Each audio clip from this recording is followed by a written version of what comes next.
Welcome to Binge Breakthrough, the podcast designed to help you finally break through the barriers that keep you stuck feeling out of control around food. I'm Master Certified Coach Jane Pilger, and I want you to know that no matter how long you've been struggling or what you've tried, food freedom is possible, and I'm here to show you how. After years of therapy, eating disorders treatment, restrictive diets, and reading all the books, I was still stuck in the on-again, off-again cycle of restricting and binging until I was able to see it all from a new perspective that changed everything. Each week, I will share the strategies, tools, and mindset that allowed me to overcome my decades-long battle with binge eating. Your journey to body trust starts now. Let's dive in. Hello, trusted listener. Welcome to Binge Breakthrough. I consider you a trusted listener because I trust that you are listening for a reason. I trust that you are going to hear something today that is going to be insightful and impactful on your journey with food. So let's dive in. In today's episode, I want to talk about one single powerful sentence that precedes many binge episodes. I am sure you've heard this sentence in your mind before. I used to say this to myself all of the time. And for a long time, I wasn't even aware of these simple words. But even after I gained awareness that these words came to my mind often, this sneaky little sentence would return over and over again. And this is the sentence: you've already blown it. Might as well keep eating. So today, we're going to break down these 4 words. You've already blown it. Now, in your mind, it might sound like you've already blown it, or it might sound more in the first person, like I've already blown it. Either way, whatever it sounds like in your mind, we're going to dive deep and we're going to talk about why we think these words, how it makes sense, and then I will give you actionable takeaways so that you can create a different response for yourself the next time your brain offers up the thought, you've already blown it. All right, so let's dive in. Why? Why do we think this? It really boils down to black and white thinking. And black and white thinking is us looking at things like there is a right way to eat and a wrong way to eat. Black and white thinking, it's also called all or nothing thinking. So it's like either I'm all in on whatever I'm doing or I'm all out. For your journey with food, it might look like I'm eating perfectly or I'm eating all of the stuff I don't ever allow myself to eat when I'm eating perfectly. If I'm not eating all good foods, then I think I'm being bad. So if a person tends towards black and white thinking, it often shows up in many areas of their life, not just food. So 2 examples of black and white thinking that are in play with our 4 words, you've already blown it, are diet mentality and perfectionism. So we're going to look at both of these things. So diet mentality. Diet mentality is a prime example of black and white thinking. It's a little bit what I've already been talking about before, where foods are either good or they're bad. Most of us have amassed a mental list of all of the foods that are bad that we aren't supposed to eat for any number of reasons.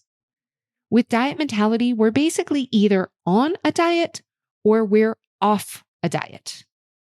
So how do you know that you might, if you kind of relate to diet mentality, if diet mentality is something that you have, if you say to yourself, I should be good and order XYZ, enter whatever thing that you think is the good choice off of a menu. Or maybe if you say, I've been good all day, but as soon as I get home, I can't control myself. These are prime examples of diet mentality fueled by black and white thinking. When you think I've been good or, ooh, I'm being really bad by choosing this one food, that's a very prime example of diet mentality. Another example would be thinking that in general, you eat a very clean and healthy diet, except for when you are binging. This shows us there's diet mentality in place. I either eat perfectly, I eat very clean, quote unquote clean, and I eat very healthy, or I'm binging. It's kind of black or it's white. There often isn't a lot of middle ground. So the pendulum is swinging between the restriction of a diet or being completely face down and eating all of the foods that are forbidden on that diet. I absolutely lived in this all or nothing mentality, the black or white. I pretty much, as far as anybody else saw, as far as I let anybody else see me eat, I was in the perfect category, the very healthy, the very quote unquote clean. Nobody would see me eating quote unquote bad foods, except those are exactly the foods that I would eat when I was binging by myself. Okay, so we talked about diet mentality. Now let's talk about the other thing that really is a prime example of black and white thinking, which is perfectionism. Perfectionism is absolutely a manifestation of black and white thinking. The other key component of perfectionism is having unrealistic expectations for ourselves. Now, for more on perfectionism, you can check out episode number 29 of this podcast, which is titled How Perfectionism Perpetuates Binge Eating. And I dive a lot more into the topic of perfectionism. Now, with perfectionism, we don't give ourselves much, if any, room for error. So we have these really high, really unrealistic expectations and standard for ourselves. And then as soon as we have messed up, we interpret that as a failure. So when we don't meet our unrealistic expectations or standards, which we probably weren't going to meet in the first place because they were unrealistic, we decide that we are a failure. We make ourselves wrong. Can you see the black and white thinking here? And then once we think we're wrong, we are firmly in judgment of ourselves. And oftentimes we take it to the next level of thinking that we are personally flawed or that we're broken. This leads to shame. So judgment sounds more like I've done something wrong. I've done something wrong. But shame is I am wrong. I am broken. Shame and judgment are the number one reason why we binge. And if you want to revisit the 8 reasons why we binge and what to do about it, you can go back and revisit episodes 2 and 3 of this podcast, where I do a deep dive into the top 8 reasons. But what's important to remember here is the number one reason is shame and judgment. We end up in shame and judgment when we create these unrealistic standards and expectations for ourselves. And then, of course, we can't meet them because they were unrealistic to begin with. Then we end up judging ourselves. Now, black and white thinking, it's something I am currently still working to unwind. I have done a lot of work around this and I find so much more gray now. I do think this is probably a continual process. But during the height of my binging, I was firmly entrenched in diet mentality and in perfectionism. So here's what that would look like. I would have a plan for what I was going to eat for the day. This plan only included all of the good foods, the things that I thought I needed to eat to lose weight. I would make a commitment that I was not going to eat anything that was not on my plan. Now, let's say I would go to a luncheon, the kind where the dessert is already served on a plate in front of you so as not to interrupt the meeting. This would be like a work luncheon in the middle of the day. So I would go into this luncheon meeting and I would declare to myself that I was not going to eat the dessert. Now, during the lunch itself, I would never eat everything on my plate because I was so concerned about what was in it, the sauces, the other food items that I didn't consider clean or perfect or fit my unrealistic standards. Then they would take the plates away and people would start eating their desserts. And I would look around and I would watch to see who was eating dessert and who wasn't. Now, most of the people were eating dessert. And I would think to myself, well, they're eating it. I could just have a little bit. Now, I probably wouldn't finish it unless everyone around me did, because I was so fixated on what everyone else was doing. So I would probably have a handful of bites of my dessert. And then while I sat there at the end of the meeting, towards the end of the meeting, I would hear those 4 words. You've already blown it. You've already messed up your plan. You said you weren't going to eat that dessert, but you did. It's already blown. And I would feel this intense tightness in my stomach and this compulsion that I just had to stop at the convenience store. I had already ruined my plan. I did what I said I wasn't going to do. So I might as well keep eating. My day was no longer perfect. So let's make sure it really isn't perfect. Then I would leave the luncheon and I would drive straight to the convenience store where I would buy just enough to get me to the next one. I would stop at multiple convenience stores. Then I would go to the local bakery, then the grocery store where I would buy even more food. And of course, I would go to the self-checkout so nobody would see what I was buying. And I would eat until I simply couldn't eat anymore, all because I had a few bites of dessert when I had sworn I wouldn't. Okay, so how does this make sense? Now, we've already looked at and kind of understood the logic behind it. We've talked about the black and white thinking, but let's understand this a little bit more. Let's look at how it makes sense. So as we discussed, shame and judgment are the number one reason why you binge. But do you know what reason number 2 is? It's restriction. Restriction is at the heart of diet mentality. Now, if you want to know more about restriction, you can check out episode number 5 of this podcast, which is titled Remove Restrictions. But when we restrict certain foods from ourselves, also known as the bad foods, we are creating scarcity. Those foods are in scarce supply to our brains. So when the opportunity arises to get those foods, the brain will want to get as much as it can because it doesn't know when it will get them again. This is what happens with the "you've already blown it" statement. Your brain is doing what it can to convince you to stock up on these foods that are in scarce supply. The analogy that I love to use for this is toilet paper in March of 2020.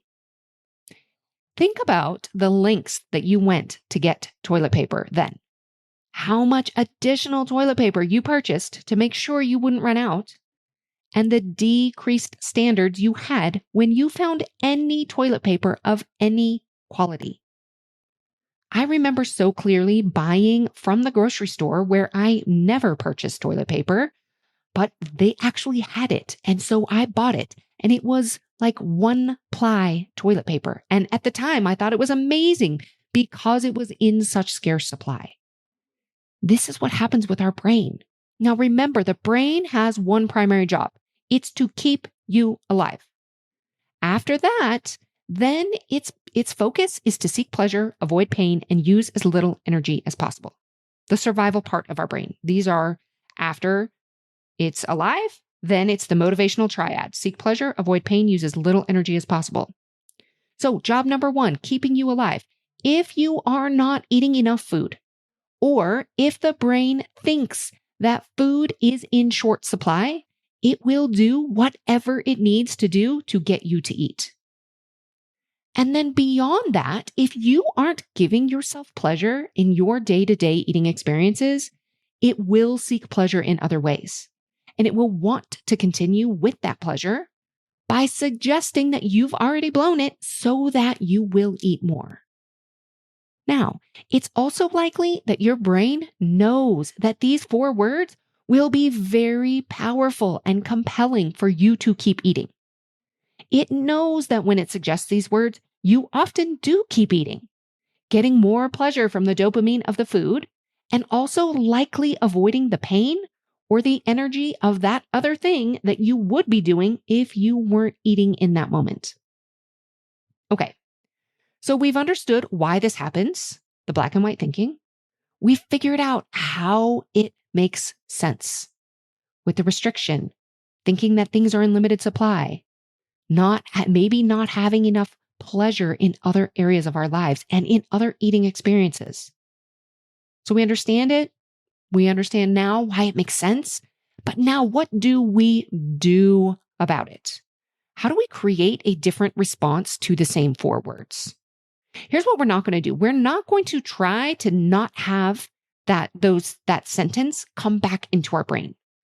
It has come into your brain before, often, repeatedly. It may very well keep coming back for a while.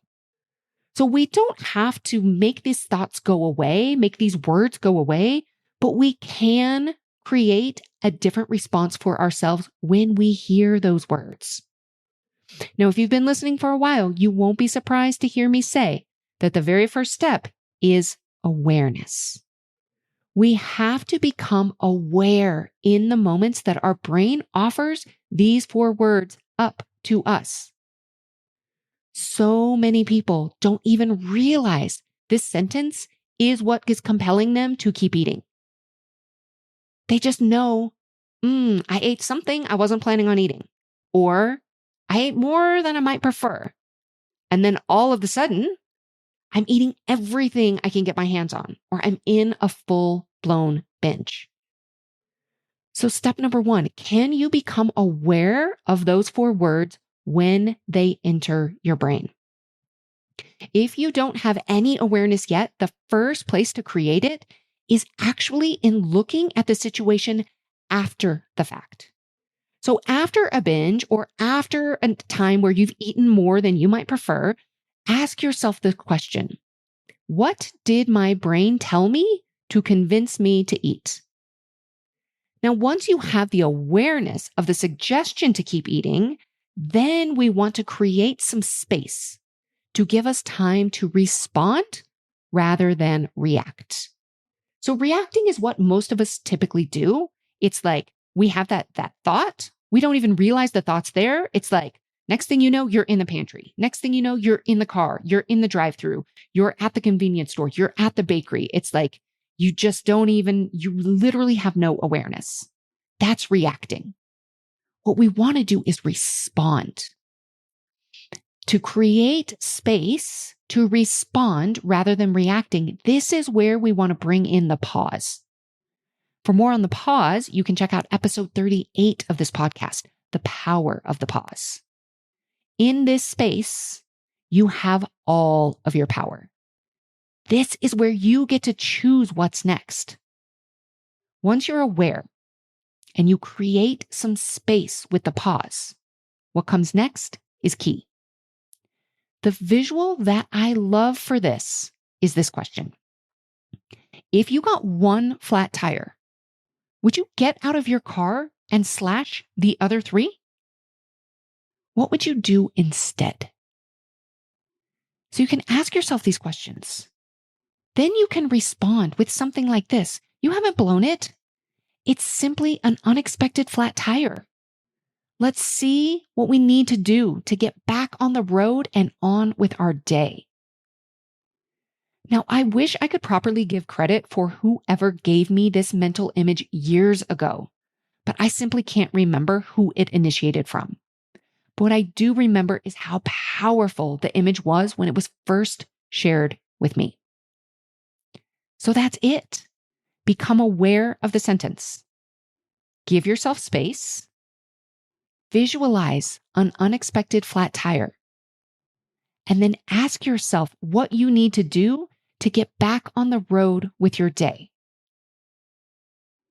This podcast episode could change everything for you. Now, again, we don't have to make the thoughts go away. Your brain may continue to offer up. You've already blown it. But if you have a different response to the exact same 4 words, what you create can be completely different. We don't need the thoughts to go away in order for us to create a different reality for ourselves. Become aware. Give yourself space. Visualize that unexpected flat tire and ask yourself what you need to do to get back on the road and on with your day. All right. If you found this episode helpful and you have a friend that you think might benefit from hearing these words, please forward it on. I want to help as many people as possible find peace and ease with food. And you can help in this mission by sharing this episode and by reviewing the podcast so that it can be found by more people. All right, that's what I have for you today. I'll see you next week. Thank you for listening to Binge Breakthrough. If you would like personalized guidance, insight, and support to implement the tools, skills, and concepts you are learning on this podcast, I have just what you need. Cultivate an entirely new relationship with yourself and with food, alongside other women who know and understand your struggles. Coaching, connection, and change are waiting for you. Spots are limited, so sign up today. Find out more at janepilger.com/cultivate.